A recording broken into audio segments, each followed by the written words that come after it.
Bom dia a todos. Quero agradecer vocês estarem comigo hoje. E hoje eu quero falar sobre doença renal do diabetes.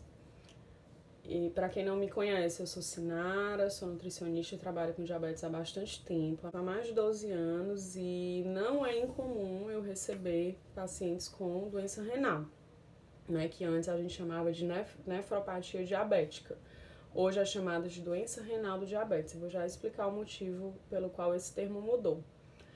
E é muito comum. Então, eu atendo pessoas com doença renal no consultório, atendo, atualmente não por conta da pandemia, mas atendo no consultório, atendo home care, atendo no hospital, muitas pessoas dialisando nas enfermarias que eu trabalho, lá no hospital universitário. E não é incomum atender esse tipo de paciente. Então vamos lá, eu vou dividir essa aula em 3 partes. A primeira parte eu vou falar sobre a doença renal, vou tentar ser breve, né, para não ficar uma aula cansativa. A segunda parte eu vou falar da conduta nutricional, como conduzir o paciente com doença renal na fase não dialítica, com tratamento conservador. E na terceira parte eu vou falar do tratamento dialítico, sempre focado na conduta nutricional desses pacientes, em como você, nutricionista ou estudante de nutrição, conduzir esse paciente. Se vocês tiverem alguma dúvida, vocês podem ir colocando aqui nos comentários que eu vou tentando responder, tá bom?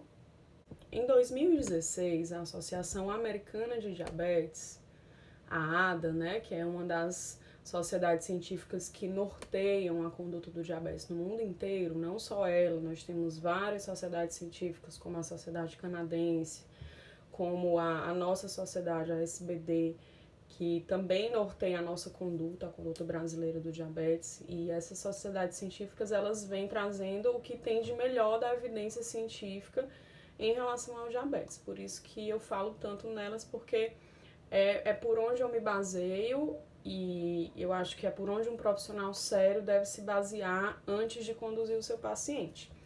Eu gosto muito de frisar isso porque às vezes a gente vê condutas baseadas, por exemplo, em um artigo científico. E dependendo desse artigo, a conduta ela pode estar adequada ou não. Porque a produção de um artigo científico, a publicação de um artigo científico com determinado resultado, ela depende de uma série de coisas, né? Depende não é só a publicação, é como foi feito aquele estudo, depende da metodologia, depende do impacto da revista que ele foi publicado, a seriedade daquele resultado vai depender de uma série de coisas, que é essas coisas que eu tô falando agora. Então, não é só se basear, porque um artigo científico saiu e eu vou replicar aquele resultado, eu vou replicar aquela conduta com o meu paciente. Pode ser que isso não seja seguro para o seu paciente. Você tem que procurar sempre evidências sérias, evidências que tenham sido publicadas em revistas sérias, estudos que tenham sido estudos com um N grande de pessoas, estudos com a metodologia adequada, né? E aí, para isso, você vai precisar saber avaliar essa metodologia. E as diretrizes, os consensos, eles já buscam o embasamento em artigos mais sérios. Por isso que as diretrizes e os consensos estão no topo da evidência científica, porque eles já já elaboram o seu conteúdo em cima de publicações científicas robustas e sérias. E eu gosto sempre de me basear nesse sentido. Mas vamos ao tema da aula. A doença renal do diabetes. A ADA, em 2016, ela propôs o termo doença renal do diabetes, o que antes a gente chamava de nefropatia diabética. E esse termo doença renal do diabetes, ele foi proposto para ser utilizado apenas como comprometimento renal relacionado especificamente ao diabetes tipo 1 e ao diabetes tipo 2. Acabou que o termo nefropatia, ele ficou para ser utilizado mais para aquelas pessoas que tinham comprometimento renal, mas que não eram decorrentes do diabetes. Decorrentes principalmente, por exemplo, da hipertensão arterial, ok? E a gente tem também o termo doença renal crônica, né? Que é a DRC, que antes chamava-se insuficiência renal crônica. Hoje a gente utiliza doença renal crônica, porque o termo insuficiência, ele não reflete de fato o que é a doença renal. pode haver sinais de lesão renal sem perda da função renal. Por isso que o termo doença renal, ele é mais abrangente do que insuficiência renal crônica. Então, a gente usa hoje em dia doença renal do diabetes e doença renal crônica, sendo que a doença renal do diabetes é especificamente relacionada ao diabetes, ao curso do diabetes, e a doença renal crônica pode ser por uma série de outras etiologias. O que é que identifica atualmente a doença renal crônica? Quais são os parâmetros que identificam e definem a doença renal crônica? A filtração glomerular, menor do que 60 ml por minuto, por 1,73 metros quadrados. Filtração glomerular e a excreção urinária de albumina. A excreção urinária de albumina está aumentada, ela é um dos parâmetros que caracteriza a doença renal. A ADA, Associação Americana de Diabetes, ela refere a excreção aumentada de albumina como uma relação albumina-creatinina menor do que 30 mg por grama de creatinina. Isso é normal e maior do que 30 mg por grama seria uma excreção aumentada. Então, existe essa relação albumina-creatinina, é por onde a excreção urinária de albumina ela é identificada. Existem outros métodos, né, os métodos mais diretos para identificar a excreção urinária de albumina, só que são métodos mais invasivos, métodos mais dispendiosos, e acaba que fica muito mais custo e muito mais desgaste para o paciente. Por isso que é utilizado essa relação albumina-creatinina, uma relação mais prática, né, que fala exatamente da excreção de albumina por grama de creatinina, miligramas de albumina por grama de creatinina. Então, a ADA, como eu já falei, ela classifica como normal, menor do que 30 miligramas por grama de creatinina e como aumentada maior do que 30 miligramas. A relação albumina-creatinina também pode ser considerada anormal, dividida em duas fases. Entre 30 a 300 miligramas por grama, que era a antiga microalbuminúria, e muito elevada, maior do que 300 miligramas por grama, que é a chamada macroalbuminúria. Então, esses termos, eles não são mais recomendados, mas a gente ainda vê muito na prática. Microalbuminúria seria entre 30 e 300 e macroalbuminúria maior do que 300. Então, assim, é muito impactante os números em relação à doença renal do diabetes. O diabetes, ele está presente a gente já falou sobre isso, em um percentual muito grande da população. E a DRD acomete cerca de 20 a 40% dos pacientes com DM1 e DM2, certo, gente? É muita coisa, é muito paciente com doença renal e a gente precisa saber tratar essas pessoas da forma correta. Como é que deve ser o diagnóstico? O rastreamento para a doença renal do diabetes, ele deve acontecer ao diagnóstico de diabetes tipo 2, e aí vale lembrar que quando a pessoa é diagnosticada com diabetes tipo 2, normalmente ela já tem a doença há algum tempo. Quando ele é diagnosticado, é muito comum do paciente já ter a doença há pelo menos 5 anos. Então, também pode ser comum que a doença renal ela esteja presente nesse paciente, né, há mais tempo do que realmente ela está sendo diagnosticada. E em relação ao diabetes tipo 1, o ideal é o rastreamento da doença renal crônica depois de 5 anos de diagnóstico. Deixa eu falar uma coisa que é interessante também. Os estudos que falam de doença renal do diabetes, eles estão mais relacionados ao diabetes tipo 1. Mas acaba que se estende o resultado desses estudos para o diabetes tipo 2 também. Por que estão mais relacionados ao diabetes tipo 1?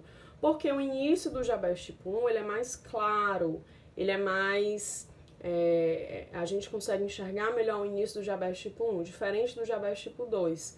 Porque no diabetes tipo 2 acontece isso que eu já falei, o paciente já tem a doença e acaba que manifesta só alguns anos depois. Então fica difícil ali definir quando é que se iniciou a doença renal ou não. A presença de uma retinopatia ou uma doença microvascular diabética, como por exemplo a neuropatia diabética, elas comprovam a doença renal do diabetes. Como é isso? O paciente chega para a equipe de saúde, para o médico, chega para você nutricionista e ele apresenta uma doença renal. E aí você fica na dúvida se aquela doença renal é uma doença renal do diabetes ou se aquela doença renal ela não está relacionada ao diabetes. Como eu já falei, o termo doença renal do diabetes ele foi definido para estar relacionado somente aos casos de diabetes tipo 1 e tipo 2, né? O diabetes no geral.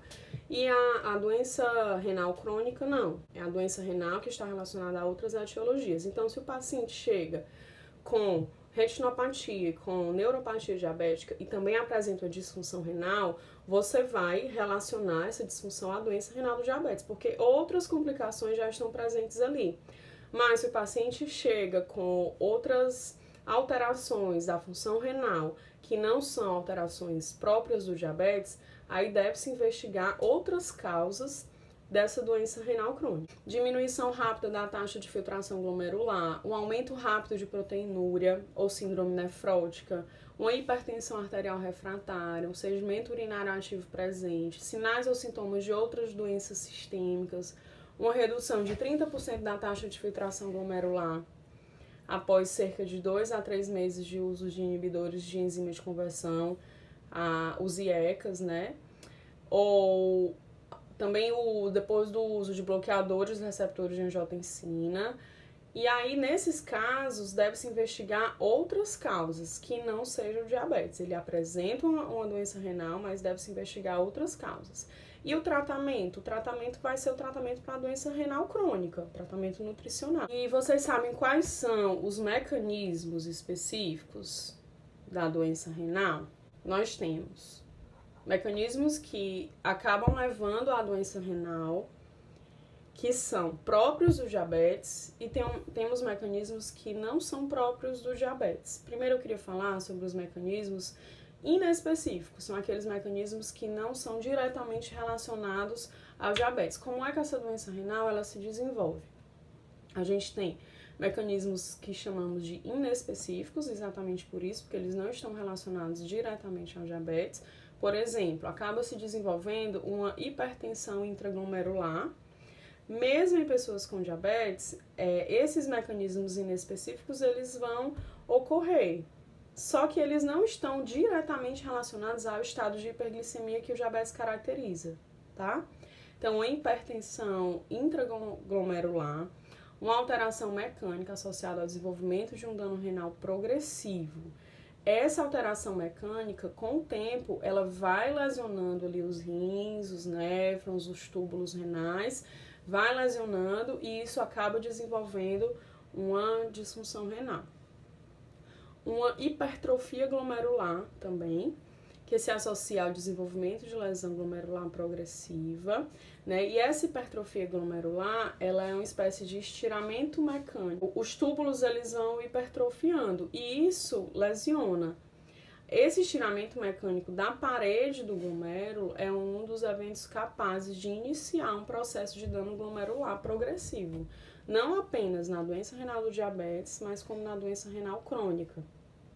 Isso por diversos fatores etiológicos. Um terceiro mecanismo que acontece no diabetes, mas que não é diretamente relacionado à hiperglicemia, são mecanismos celulares que alteram a permeabilidade dos vasos, vão danificar também a função renal. Esses mecanismos celulares dos túbulos renais, eles com o tempo, eles vão danificando, vão degradando a função dos néfrons, e isso vai também gerando a produção de citocinas inflamatórias e gerando ali uma inflamação naquela região. Isso é um ciclo vicioso. A hipertensão intraglomerular, a hipertrofia glomerular e a inflamação, né? Todos esses fatores, com a presença de todos eles, eles vão danificando cada vez mais. E isso vai acabar em uma destruição do parênquima renal. Resumidamente, é isso. A gente vai pensar em hipertensão glomerular, hipertrofia glomerular, é um processo inflamatório que vai modificar a permeabilidade dos túbulos renais e etc. E a gente pode pensar também nos fatores que estão ligados diretamente ao diabetes. Quais são esses fatores? A própria hiperglicemia, o que caracteriza o diabetes? O diabetes é uma doença que é caracterizada principalmente por uma hiperglicemia persistente. Então, é aquele paciente que tem ali uma hiperglicemia que persistente, que é um diabetes que não é controlado. E essa hiperglicemia, ela já pode causar um aumento da taxa de filtração glomerular. O outro fator é a glicação não enzimática, ou seja, acaba ocorrendo modificações estruturais das proteínas das paredes vasculares, lá no rim, e dos glomérulos. Essa glicação não enzimática é mais ou menos aquela glicação que ocorre com a hemoglobina, né? Que a gente tem hemoglobina glicada, exatamente por essa glicação não enzimática. E no rim, isso vai modificando estruturalmente as paredes dos vasos. Fatores genéticos também estão bem presentes. O que se percebe? Que a doença renal do diabetes é uma complicação que ela parece se expressar mais em determinadas famílias do que em outras. Vamos supor, eu tenho um paciente que na família desse paciente tem muitos casos de complicações como a doença renal do diabetes. E eu tenho outro paciente que na família dele tem outro tipo de complicação. Isso também pode remeter a uma causa genética, certo? Esses fatores genéticos relacionados ao diabetes também são causas específicas dessa condição.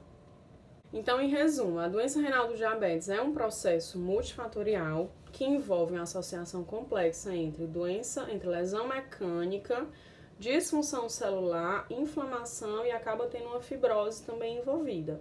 Resumidamente, a doença renal do diabetes, ela tem essa patogênese envolvida. A doença renal do diabetes exige tratamento medicamentoso e não medicamentoso. Hoje a gente vai falar do tratamento não medicamentoso, que é a parte nutricional. O tratamento medicamentoso não cabe a nós nutricionistas, mas é importante a gente entender sobre quais medicamentos são nefroprotetores, quais medicamentos lesionam mais a função renal. Tem alguns medicamentos que são até excluídos, alguns medicamentos para o diabetes que são excluídos do tratamento daqueles pacientes que apresentam algum tipo de lesão renal. Então é legal a gente entender um pouco disso, mas isso é tema para uma outra live. A segunda parte dessa nossa conversa, eu quero falar sobre as recomendações nutricionais para a doença renal do diabetes na fase não dialítica, né? Aquele tratamento conservador do diabetes. Qual é o nutriente, o primeiro nutriente que vem à nossa mente quando a gente fala de tratamento nutricional de doença renal? O primeiro nutriente é a proteína, né, gente? A gente pensa logo em proteína. E como é que deve ser a proteína nessa fase? Antigamente achava-se que uma restrição proteica ela poderia ser benéfica. Hoje em dia já se sabe que essa restrição ela não traz benefícios adicionais. A dieta hiperproteica ela está associada a valores aumentados de albuminúria e ao maior declínio da taxa de filtração glomerular. Por isso que a gente tem que ter um cuidado maior com a proteína nesses pacientes com doença renal. O que é preventivo? Como é que você vai conduzir o seu paciente com diabetes, independente dele ter doença renal ou não? O preventivo é utilizar proteína menor do que 1,3 gramas por quilo de peso por dia, ou 20% do valor calórico total vindo das proteínas. A restrição de proteína, ela não demonstra ter um efeito melhor, não demonstra ter um efeito adicional, vamos dizer assim. O efeito da restrição de proteína da dieta sobre a progressão da doença renal crônica nos pacientes com ou sem diabetes continua ainda sendo um assunto polêmico. Alguns autores falam A, outros autores falam B, né? Alguns autores falam que deve haver uma restrição, outros falam que não deve haver uma restrição, mas o consenso é que não haja uma restrição tão severa. Então, baseando-se em evidências de estudos de revisão sistemática, já falei para vocês sobre as revisões sistemáticas, que são aqueles estudos que estão lá também no topo da pirâmide de evidências, né, que eles estudam outros estudos. A revisão sistemática, que se tiver meta-análise, melhor ainda, dependendo do contexto do tema, mas revisão sistemática e meta-análise estudam outros estudos que foram feitos. Por isso que eles estão aí no topo da pirâmide de evidências. Então, baseando nessas evidências, que são evidências mais robustas, a ADA, ela recomenda que os pacientes com doença renal do diabetes que não estão em diálise pacientes em tratamento conservador mantenham uma ingestão proteica dentro da quantidade de 0,8 gramas por quilo de peso por dia. É muito importante você saber disso, porque principalmente para quem se graduou há mais tempo, né, que antes no meu tempo de graduação, existia uma restrição proteica maior e hoje não. Por que que essa recomendação ela existe? A redução abaixo desse valor, ela não é recomendada porque ela não traz um benefício sobre o controle glicêmico, sobre os fatores cardiovasculares, que são importantíssimos no diabetes, ou ainda sobre o declínio da função renal. Então, não adianta restringir muito a proteína, porque não vai ter benefício nenhum e ainda vai colocar o paciente em risco de desnutrição. E aí a desnutrição, ela piora em todos os sentidos o quadro clínico do paciente. E tem uma outra coisa que vale a pena a gente falar também em relação à escolha da fonte de proteína. A escolha dessas fontes proteicas específicas na alimentação, ela também pode ser importante.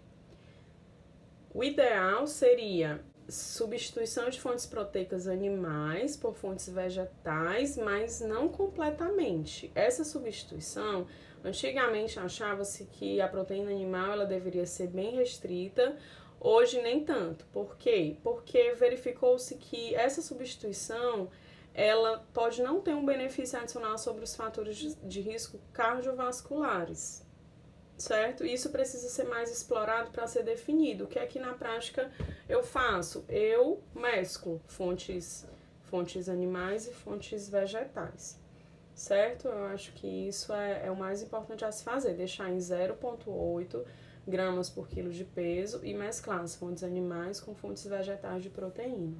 Falando em doenças cardiovasculares, eu já falei para vocês também em outros momentos que o que mais mata no diabetes é doença cardiovascular. Por isso que a gente tem que se preocupar com o diabetes, pensando em todos os nutrientes, né? Pensando não só no carboidrato, que é o que mais impacta na glicemia, mas pensando no lipídio, que uma dieta com excesso de lipídios ela pode levar a um risco maior de doença cardiovascular, principalmente em quem tem diabetes. Gente, paciente com diabetes, só por ele ter diabetes, ele já tem um risco cardiovascular aumentado.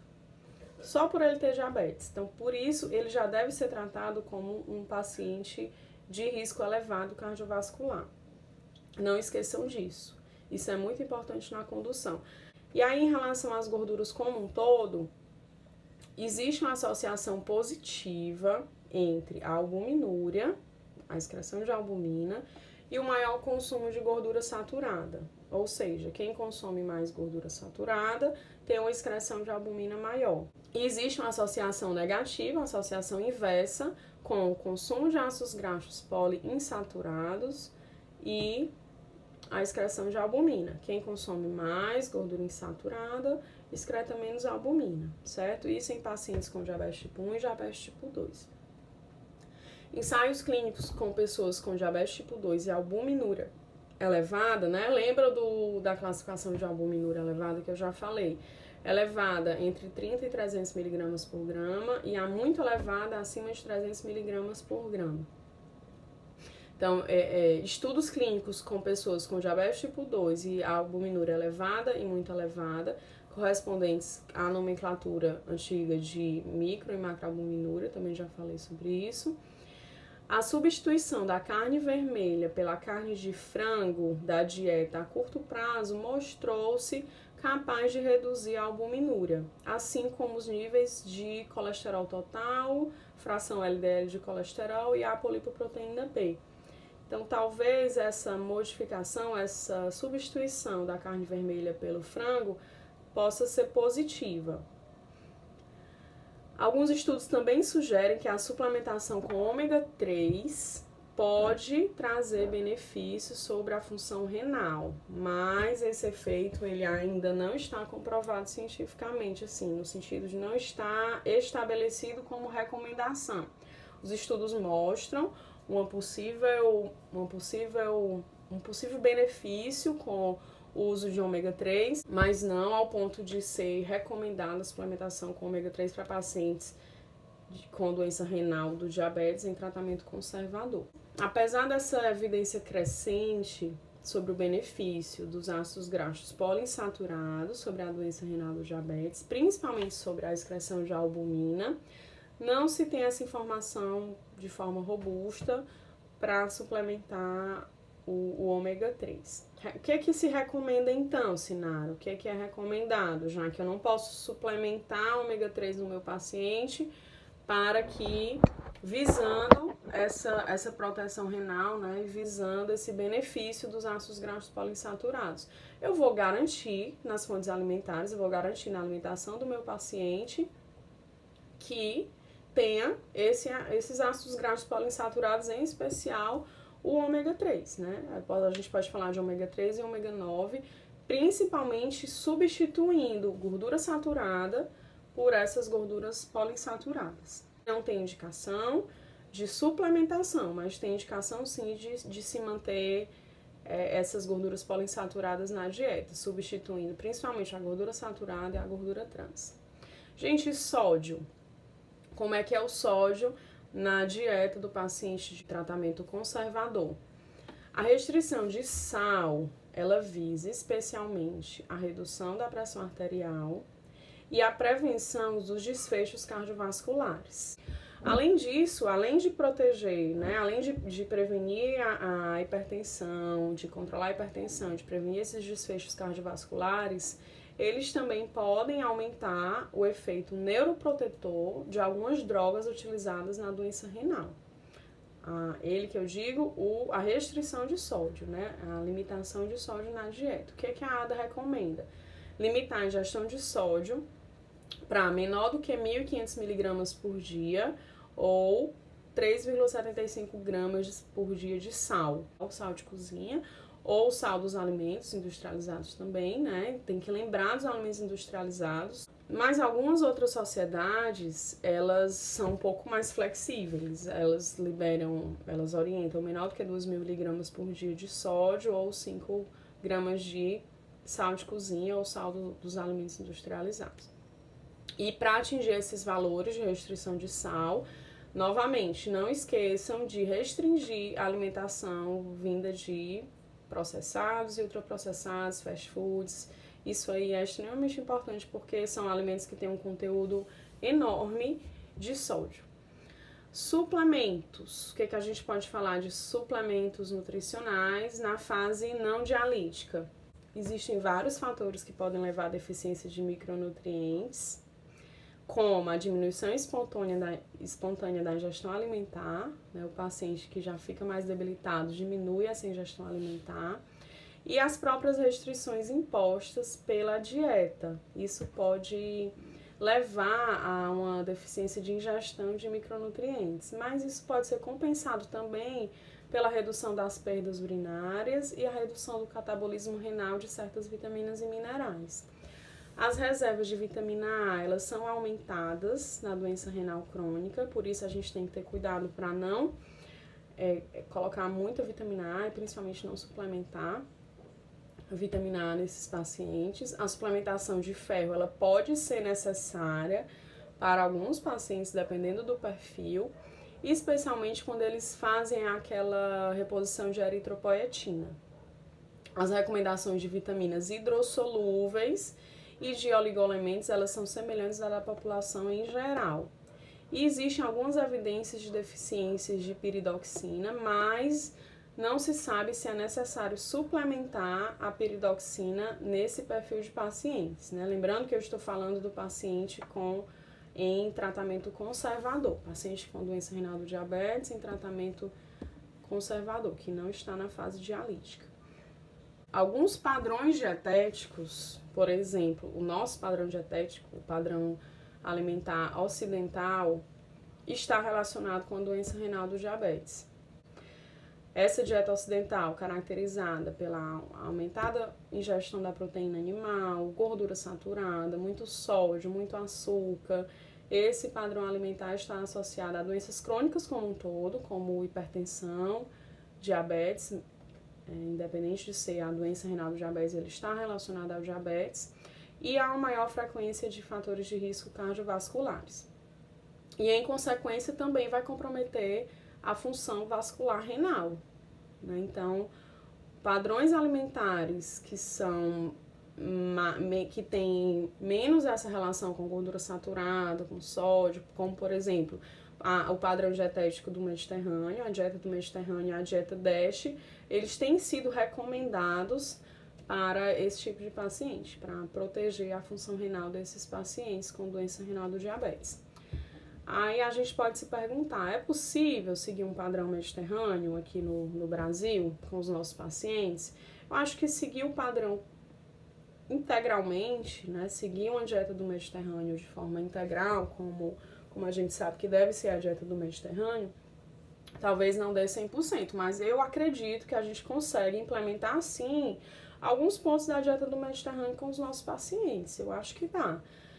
E eu tenho tentado fazer isso com os meus próprios pacientes, porque se a gente pensar que aumentar a ingestão de alimentos vegetais, uso de azeite de oliva extra virgem, uso de castanha, diminuir carne vermelha, isso dá pra gente fazer, né? Talvez não ao ponto de chegar a um padrão 100% da dieta mediterrânea, mas dá pra fazer. E a dieta DASH, que é aquela dieta que foi desenvolvida especificamente para tratar a hipertensão arterial, também é recomendada para o diabetes e para a doença renal do diabetes.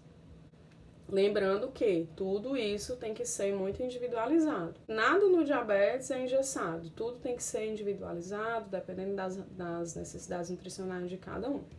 E aí, como é que você vai conduzir pacientes na fase dialítica? Pacientes que estão com doença renal do diabetes, mas estão na fase dialítica já. A diálise, ela afeta a ingestão e as necessidades nutricionais do paciente. A prevalência de desnutrição em pacientes em diálise, ela é elevada e é um forte preditor de morbidade e mortalidade dessas pessoas. Então, a gente precisa tratar o paciente pensando nas suas necessidades nutricionais em relação à doença renal mesmo e ao tratamento dialítico, e precisa pensar na desnutrição, prevenir essa desnutrição, porque isso é o que leva a um aumento de morbidade e mortalidade. O que a gente vai fazer, qual é a conduta que a gente vai tomar em relação ao valor calórico da dieta? O gasto energético de repouso desses pacientes em diálise, tanto em hemodiálise como em diálise peritoneal, ele é semelhante aos de indivíduos saudáveis. Então, não tem diferença na hora que você for calcular o valor calórico total da dieta. O gasto energético, ele até aumenta depois da diálise, do procedimento dialítico, mas o fato de ser um paciente sedentário, de ter uma ingestão alimentar normalmente reduzida, por conta do dia a dia mesmo da diálise, provavelmente contrabalanceia esse gasto energético total. Então, os estudos mostram que o valor calórico total da dieta, ele não vai diferenciar de um paciente que não tem doença renal e que não está dialisando. Quais são as recomendações? Cerca de 35 calorias por quilo por dia para pacientes em hemodiálise e 30 a 35 para pacientes em diálise peritoneal. Esse valor calórico, ele inclui, do paciente em diálise peritoneal, ele inclui o valor de energia ali do dialisato. Em relação às proteínas, nós já vimos que na fase conservadora, no tratamento não dialítico do paciente com doença renal do diabetes, não há necessidade de muita restrição proteica. Paciente em tratamento não dialítico, 0,8 gramas por quilo por dia de proteínas. E o paciente em tratamento dialítico, recomenda-se a ingestão de 1,2 gramas por quilo por dia para pessoas em hemodiálise e 1,2 a 1,5 gramas por quilo por dia para pessoas em diálise peritoneal. Essas pessoas, elas precisam de mais proteína, precisam de um aporte proteico maior, porque o próprio tratamento dialítico, a própria hemodiálise ou a diálise peritoneal, eles podem contribuir para a diminuição das reservas corporais de proteínas. Então, é importante a gente pensar mesmo nesse aporte melhor de proteína. E aí, quando você for atender seu paciente, tenha em mente quais são os principais componentes ali da alimentação dele e a quantidade de proteína que esses alimentos têm, porque como é por quilo de peso, isso é muito individualizado. A gente tenta deixar de uma forma padrão, vamos dizer assim, em um ambulatório, em um serviço onde não dá pra gente atender com mais calma, como dá para atender no consultório, mas se você atende no consultório, ou mesmo se você trabalha em um ambulatório que tem pacientes com doença renal, tente individualizar o máximo que você puder, certo? E para isso você vai precisar ter em mente, por exemplo, que um copo de leite ou de iogurte ou uma fatia média de queijo tem 7 gramas de proteína, que um filé de frango médio tem 22 gramas de proteína, que uma posta de peixe tem em torno de 19 a 20 gramas de proteína, que um bife de carne bovina tem cerca de 23 gramas de proteína. Então, assim, você vai, aos poucos, você vai memorizando isso, porque rapidamente você consegue mexer ali na dieta do seu paciente. Carboidratos e gorduras para esses pacientes que estão em fase dialítica. Não vamos pensar só em proteína. Pensar no paciente com diabetes é pensar nos 3 macronutrientes, pensar em micronutrientes, porque o paciente com diabetes, ele é um paciente que é multifatorial, é multitudo, né? Tudo influencia no diabetes, não só a proteína, no caso da doença renal, também não somente a proteína. Em relação aos carboidratos, principalmente os ricos em fibras são aqueles que são recomendados dentro de uma dieta saudável, de uma alimentação saudável. E isso não vai ser diferente para pessoas que têm doença renal do diabetes. A gente vai ter um cuidado especial com o potássio e com o fósforo desse paciente, né? Porque esses nutrientes, eles são os que mais chamam a atenção mesmo, mas a gente só vai restringir potássio e fósforo se os resultados derem alterados. Então, se essa pessoa estiver com a hipercalemia ou hiperfosfatemia, aí sim a gente vai restringir. Se não, não tem necessidade de restringir. Isso funciona também para a fase não dialítica. Em relação às gorduras a gente pode falar nas mesmas recomendações do tratamento conservador. Priorizar gorduras poliinsaturadas. Ômega 3 deve ser incluído na alimentação, mas não deve ser suplementado, porque nós não temos um embasamento científico que respalde essa suplementação. A gente poderia até complementar, mas suplementar não, né? Vai depender muito da ingestão do que o paciente tem conseguido. Então, a recomendação de gorduras é igual ao do tratamento conservador, aumentar a ingestão de fontes de ácidos graxos poliinsaturados na dieta, especialmente ômega 3 e ômega 9, mas em substituição aos saturados e aos trans, e não em suplementação. A quantidade de sódio e de líquidos, elas vão variar de acordo com os níveis pressóricos, de acordo com o nível de edema do seu paciente, com o ganho de peso entre as diálises. Quem atende paciente renal percebe muito isso, que eles ganham bastante peso entre uma sessão de diálise e outra. E também com o nível sérico de sódio, né? Também vai depender desses fatores, dos níveis de pressão arterial, da presença de edema, do ganho de peso interdialítico e dos níveis séricos de sódio.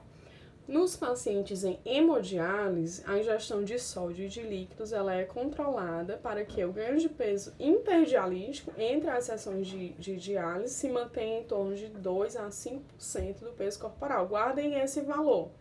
O ganho de peso entre as sessões de diálise deve ser entre 2 a 5% do peso corporal.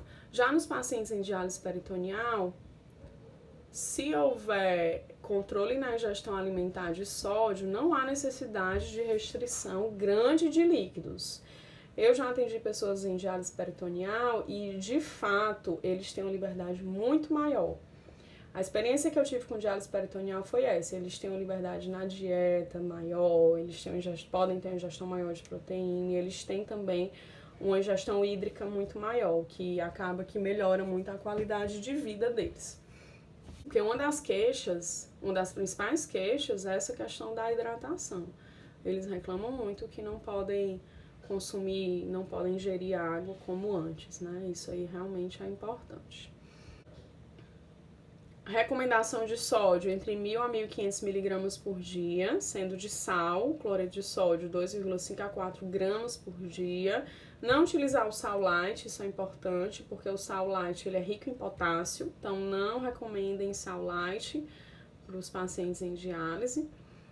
Nos pacientes em diálise peritoneal, a ingestão de sódio também é um pouco mais flexível, né, como a maioria dos outros nutrientes, de 2.000 a 3.000 miligramas por dia, ou de sal, podendo chegar até 7,5 gramas por dia, individualizando cada um. Em relação ao potássio, voltando um pouquinho aqui para o potássio, para os pacientes em hemodiálise, recomenda a restrição de potássio da dieta para evitar uma hipercalemia entre essas sessões de diálise.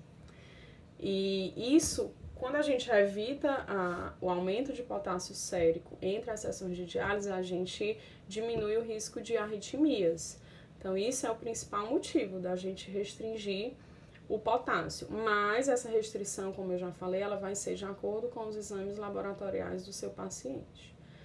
A quantidade a ser ingerida de potássio vai depender dos valores séricos, vai depender do débito urinário também, da frequência da diálise. Aqueles pacientes que dialisam mais acabam tendo uma flexibilidade maior na dieta, e aqueles pacientes que dialisam menos acabam tendo uma restrição maior na dieta por conta desse período interdialítico.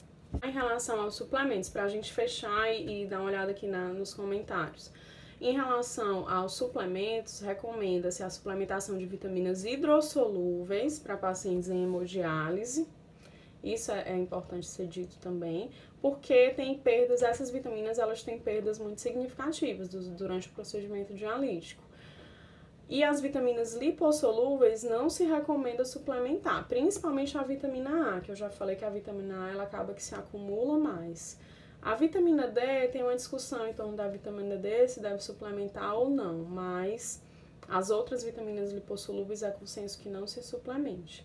Na diálise peritoneal, a depleção de vitaminas ela é mais provável em pacientes com episódios de peritonite, que complicam ali um pouquinho. Quando a perda no dialisato, no líquido do dialisato, ela é maior e a ingestão é insuficiente. Aí sim a gente pensa nessa depleção de vitaminas nesse paciente que faz diálise peritoneal. A piridoxina, o ácido fólico e o ácido ascórbico são as principais vitaminas que poderiam ser suplementadas aí nesse paciente, certo? Então, é isso, né? Faltam 8 minutinhos para a live fechar. Resumindo aí a nossa conversa, eu falei um pouquinho de doença renal do diabetes, que o termo doença renal do diabetes ele foi colocado em 2016 pela ADA, também foi adotado pela Sociedade Brasileira de Diabetes, e ele foi destinado o uso para realmente pacientes com diabetes. E antes se usava o termo nefropatia, né? E o termo doença renal crônica ele continua sendo usado para doença renal de outras causas, né? A doença renal do diabetes, ela pode ser uma doença renal crônica decorrente do diabetes, mas é importante a gente estar aí atualizado em relação a esses termos. Falei também das recomendações dietéticas, falei ainda, antes das recomendações dietéticas, de como se desenvolve a doença renal, né? Que tem mecanismos que são inespecíficos e tem mecanismos que são específicos do diabetes, que estão relacionados ao estado de hiperglicemia e ao estado de diabetes.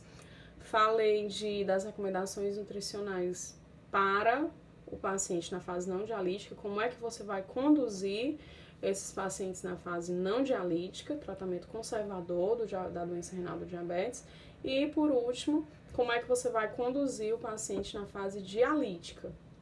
As recomendações elas podem ser diferentes, principalmente em relação a proteínas, alguns micronutrientes, e é importante você ter isso em mente para evitar uma desnutrição e complicação clínica aí do seu paciente.